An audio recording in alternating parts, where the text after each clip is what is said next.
Bob Lamb Outdoors. We're down here at one of our best brook trout streams in La Crosse County, and oldest grandson Jackson, he's got 4 already. He needs 1 more for his limit.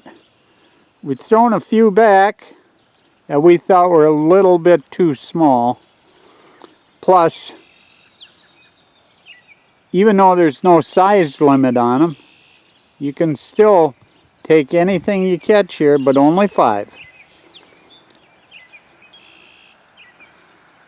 Jackson's going to be a sophomore at Crosse High School. He loves to fish.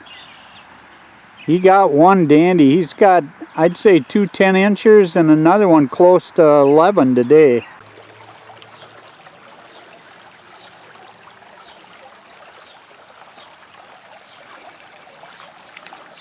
That's it, Jackson.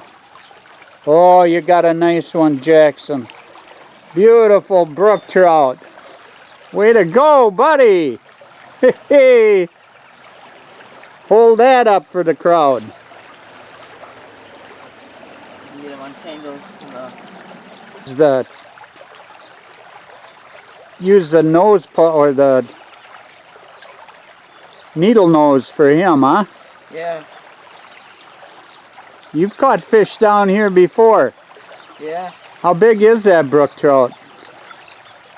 Maybe 10 inches. 10? I think so, yeah. That's a nice brook trout. Brook trout don't get real big. So that's a good one. Congratulations, Jackson.